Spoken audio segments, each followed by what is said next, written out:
Great. Hi, I'm Professor Green, and here we are with the final chapter for this course, Chapter 17, a chapter that is very near and dear to my heart since coincidentally, I have moved 17 times over my lifetime, and mostly for jobs abroad or back at home.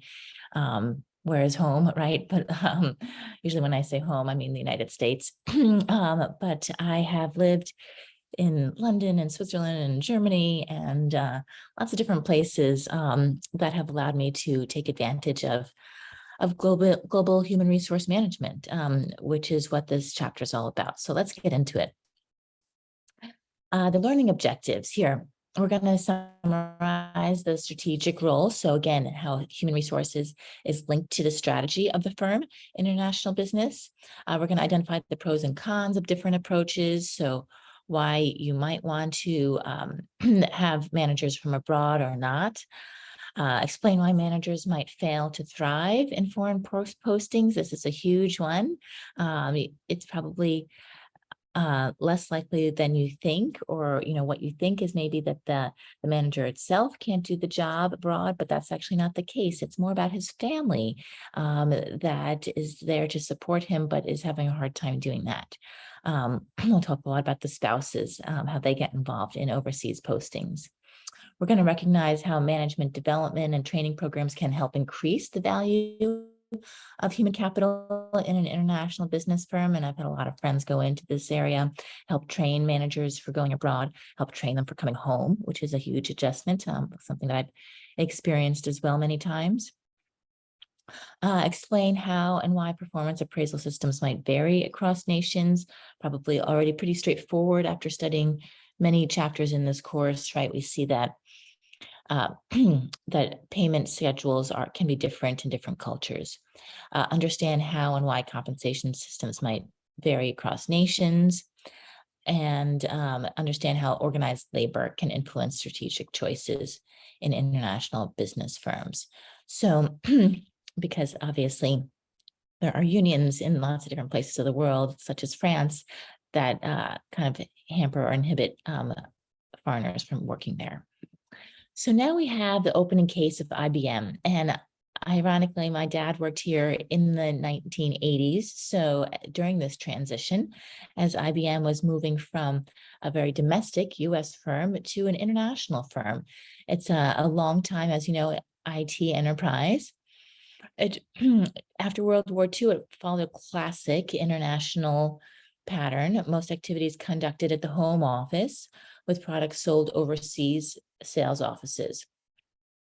But by the 70s and into the 90s, they decided to move globally. And that's where my dad came in, because in the 1980s, they had to, fortunately, get rid of a lot of people in the United States. And so he was flying to upstate New York very often from our house on Long Island to help people who were getting let go from IBM with their resumes and interviewing skills. There's also a recession at the time, to help get them placed in their next job after IBM. But it was also spurred by this idea that now IBM was thinking about locating a lot of their offices abroad, and offices that were key to the strategy of the firm. So this was a shift in the globalization of the world economy. Now it was easier to have offices abroad. Global nature of IBM's customers, now they were expanding globally. They had people everywhere that were buying their products. And there was competition from emerging markets because they are in the IT industry. And obviously China and India do very, very well in those industries. Before we hop on to the next slide, just to talk about IBM a little bit more, they're in the semiconductor industry, and I want to talk about that since that's such a hot issue here today in 2022, that currently they produce semiconductors. Their R&D and manufacturing is in upstate New York, where their original headquarters was. And also they do a lot of R&D in manufacturing in Vermont. They do their procurement in China. They do their delivery service primarily out of India, and they do their support, customer service, et cetera. No surprise, out of Ireland, where a lot of organizations do that now because of the language. And they also do it out of Brazil as well, because the labor is so inexpensive. So as you can see, they have now a truly operations that is global. And we're going to go ahead and hop into the next slide because it's just important now in this chapter to remember that when we do these types of, when organizations move in this direction, that it's really important to develop human capital, that managers who can do business in a wide range of national contexts, right? Because it's not so simple, right? To live in the United States, manage someone in India, live in Brazil, be reporting to somebody in Ireland, et cetera. So they're looking for people now who can manage these gaps and these cultural opportunities. So we have 2 slides now that'll cover the introduction to this chapter. First is, what is HRM, Human Resource Management? Activities an organization carries out to utilize its human resources effectively. First, we're going to talk about, in this chapter, determining the human resources strategy, which really stems from the strategy of the firm, overall strategy of the firm. We're going to talk about staffing, how they come together with their staff. Performance evaluation, how they evaluate their staff, because that can vary from country to country. Management development, how they can train their managers to work globally. The compensation, how that factors into HRM, and then labor relations, as I mentioned, because places have unions and legal laws that prohibit foreign nationals from coming over. So these are all, as I said, related to the strategy of the firm. And another case that I'll talk about during this course is the KPMG case happening now in Saudi Arabia, which I just think is so interesting because KPMG, unlike the other big consulting firms, is more of a franchise, so they can be more overlooked and managed by local leaders. They're owned by the local leaders as opposed to Accenture and all the other big four and the big four accounting firms. They're managed really by the US headquarters. KPMG has a lot more leeway, let's say, in their satellite offices. And they've had a lot of issues come up because they have some Middle Eastern values that have really pressed on the employees in working and living in Saudi. And people have been fired very quickly, which is not really something that they can do here in the United States. You have to take a long process to get fired. There are months of documentation. Even worse is in France or in Europe. You need years probably of documentation. That's why you need to fire someone. But in the Middle East, you can do that overnight.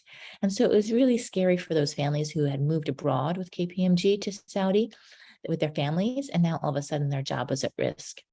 And there was even one senior manager who they say maybe committed suicide a couple of days after he was let go. But there's a lot of theory out there that maybe he was killed. And so there's, not a lot of coverage on this issue, but it did show up in the Financial Times a few weeks ago. And I am following the story because I just find it so interesting as to how KPMG is going to handle this HRM issue. So another slide here on the introduction. It's more complex because of differences between countries and labor markets, culture, legal systems, economic systems, obviously. A great chapter to do on the last chapter because you can see now how this all really comes together. Issues really, we're going to talk a lot about expatriate managers, citizens of one country working abroad. So we're going to talk about in the next couple of slides when to use expats, who to send on expat postings, how expats should be compensated, right? Because there will be a cost of living adjustment, a COLA, how to handle the repatriation of expats, because I think that is really understated. And as I said, coming back to the United States after years of living abroad, a few times now, it's gotten easier each time, but the first time was really hard. So let's go ahead and move on to the next slide. This chapter will take a long time. I'm going to tell you that because I am so passionate about this area. I also teach organizational behavior and just a great mix of my interests in international business. So now let's talk a minute about strategy, taking a 30,000-foot view. This is being, or implementing it throughout the organization of an enterprise. So this is the firm strategy. But people, the next bullet point, are the linchpin to the firm's organizational structure. So, right, you can have an org chart, you can have all this different information about how these theories and ideas and mission statements, but how are you going to implement the mission statement? With people, right? You can't get away with without using people to do this type of work for you. So in recent studies, they said that people are the most valuable thing to the organization. I was at a conference last summer at Georgetown with some of my colleagues from LMU and other professors from other Jesuit business schools, and we reviewed that current research saying that, right, people are the most valuable asset as opposed to computers and real estate and all the different strategy and mission, everything that goes into a firm. It's the people that really make or break an organization. So superior HR management can be a sustained source of high productivity and competitive advantage in a global economy. I am passionate about that idea. Success in international business firms requires that these HRM policies be congruent, again, with the firm strategy. And you'll see that if you haven't seen that already, right? You get compensated based on what the firm's ideas are. If they want you to, if you work for a real estate firm and they want you to sell more houses, you get more money if you sell more, right?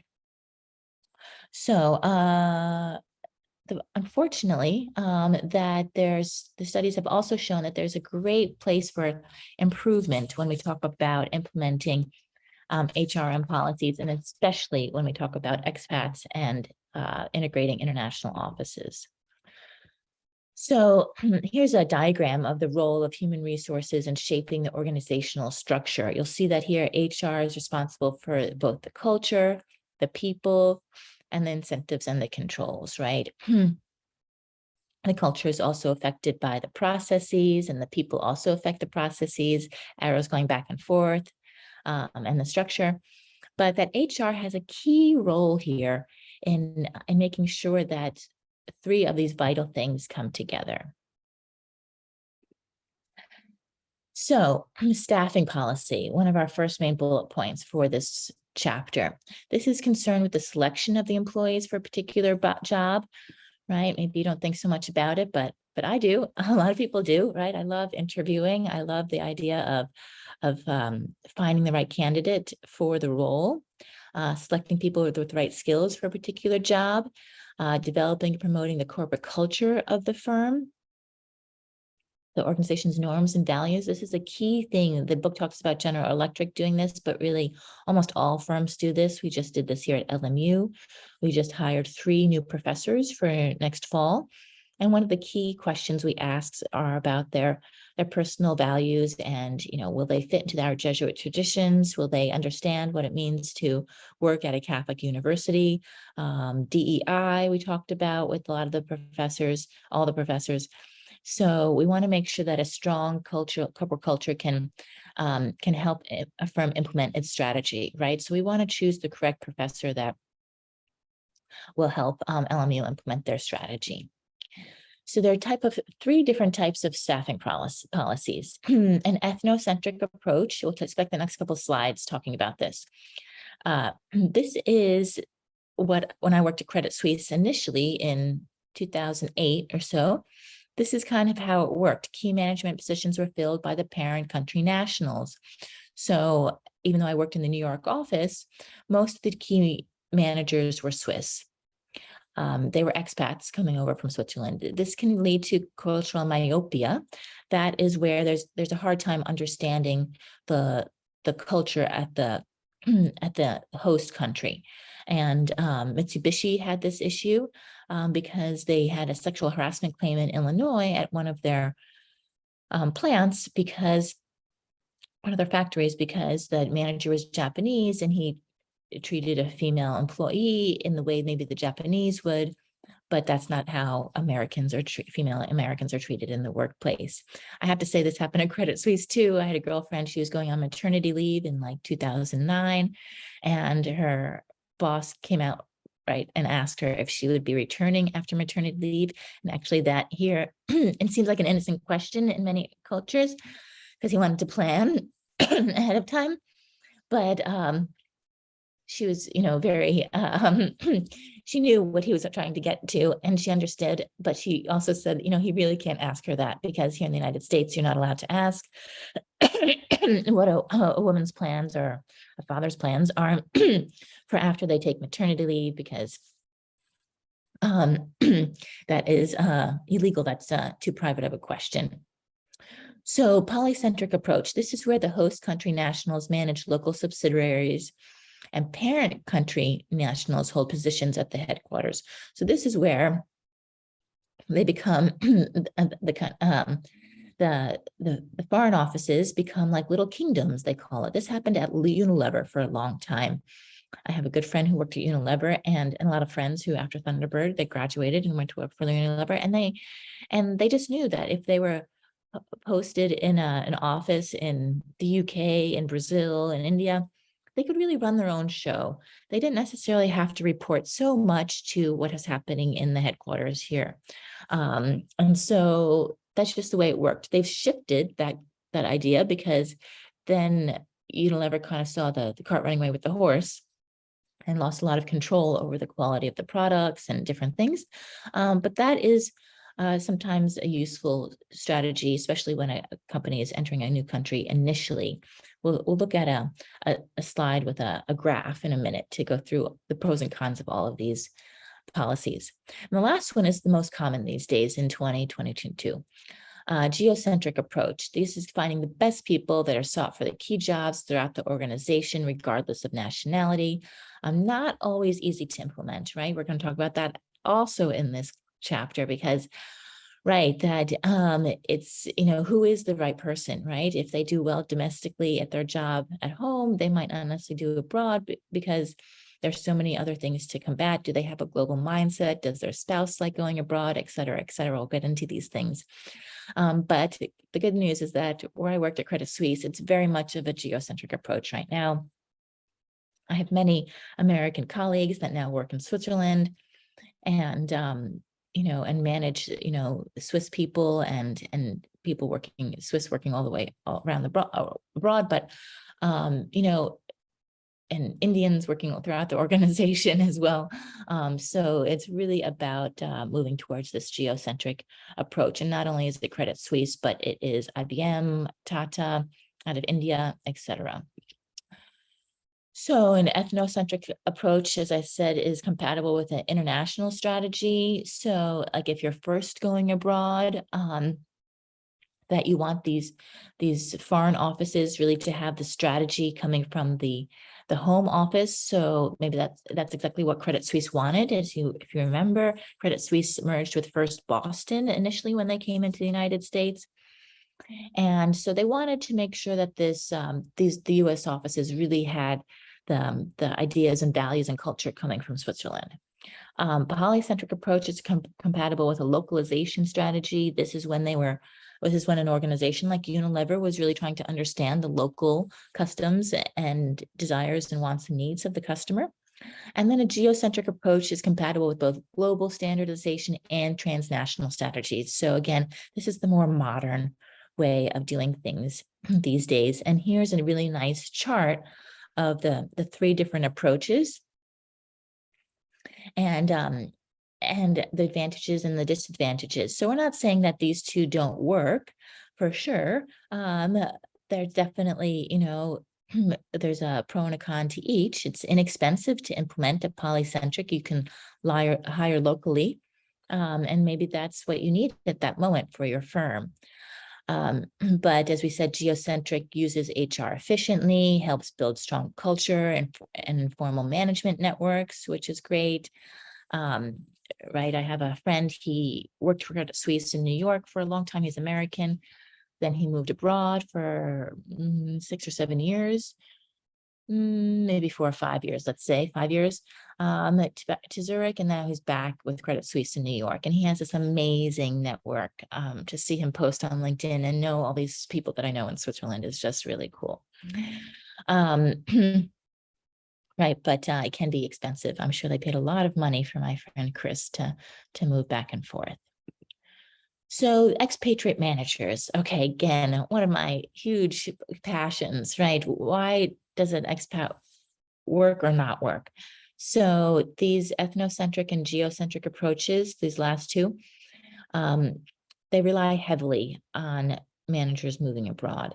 But there is a major issue that a good percentage of these expats often fail. They return early to their home country, and then the firm loses money because there's a lot of money in moving costs and getting them a work visa, training, preparing them, etc.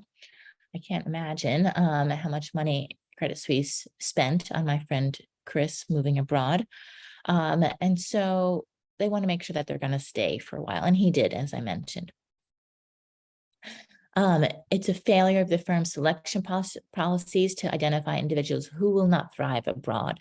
And again, this is why LMU has you take an international business course, because maybe one day you too will be in a role, you'll be asked to go abroad, and you need to have a little bit of a foundation of what that means. So US firms have a higher expat rate than either Europe or the Japanese firms. And that I think is a really interesting piece because, right, so because the US culture, right, is very independent. And that means that also that the wives and the spouses maybe have their own income, have their own job, and they definitely have their own lives. One study shows that 76% of US M&Es had expatriate failure rates of 10% or more, right? That's a big percentage and a lot of money lost, and 7% had failure rates as high as 20%. The good news is that since the textbook has been published, there's been more research and that this rate is dropping. So now we're down to 6.3 premature returns. So it is getting better. The cost estimate of each patriot failure is $40,000 to $1 million, right? So I said for my friend Chris, he was pretty high up at Credit Suisse and he needed to move his whole family and his dog. I would expect that the money that Credit Suisse spent to move him was at least 100 or 200,000. So let's talk now a little bit about why they fail. You'll notice here, inability of spouse to adjust, both for the Americans and for the Europeans. And again, I had that same experience. My friend Chris, fortunately, had a wife that was very interested in staying for a couple of years, for about 5 years. And then she did want to go home, but she did stay for a long time. And then actually she had a hard time getting back into the US, which was really nice to see from a Swiss national. But I also had a friend who was Canadian and who moved his family, his wife, to Switzerland. And he said that was always the case when he worked at ABB, that the foreign nationals would come, but eventually the wives would get bored because they couldn't work and they didn't have a network and they didn't speak the language. And so they left, or in his case, they got divorced. So also more measures for the expatriates failure, inability of the manager to adjust, other family problems. See, these are all social issues. Managers' personal or an emotional maturity, and the inability to cope with larger overseas responsibilities. I mean, this is the last one that is related to the work. Here for Japanese M&Es, here this is the spouses at the bottom because of the culture that the spouse is really told from a young age that she needed to be, for lack of a better term, obedient and kind of and listen to her husband and the situation at hand, let's say, for lack of kind of a plain way of saying it. For the Japanese M&Es, they had an inability to cope with the larger overseas responsibilities. So, right, in Japan, maybe there's a different work-life balance. There's also more of a sense of community. There's difficulties with the new environment, personal or emotional problems, or lack of technical competence showed up for the Japanese. Expatriate failure rates can be reduced through better selection procedures. And this is why I'm so passionate, because there's such great opportunity to improve. Okay, great. So now Rodney's going to be joining us here for the rest of the video. We're going to talk about self-orientation, others orientation, perception ability, cultural toughness. Amazing how none of these things have anything to do with the performance at their job in their domestic situation, right? That there are 4 major areas that predict expatriate success. And again, this is again why people recruit at Thunderbird, because people who graduate with an international business degree have had experience and they've had to really work on a lot of these things, understanding themselves, understanding others, understanding the situation around them, and also being open to understanding other cultures. So really important that we talk about these ideas, even though they're soft skills, they are the most valuable skills when we talk about moving a manager abroad. This global mindset, again, the author didn't credit Thunderbird, but this is an idea that did come out of Thunderbird about 10 years ago, maybe 15 years ago. That some experts believe that a global mindset is essential to the success of global managers. So this idea of wanting to be abroad, being interested in being abroad, the expectation is that people's global mindset will improve. People are saying that they think it will improve as they mature later in life. I think so. Can you somewhere where my paper can be? Okay, got it. Rodney's doing some drawing here himself, some being creative as we speak here. And then 90% of the time, employees are selected based on their technical expertise, right? Rather than the important traits such as cultural sensitivity and adaptability. So again, really important to understand who it is that we're hiring. This next and final slide for this part says that, from the interview, 10, 20 years from now, how will it be better? People are all saying that they think it will improve. Great. Thank you for joining me for part 1 of chapter 17. Bless you. Gesundheit.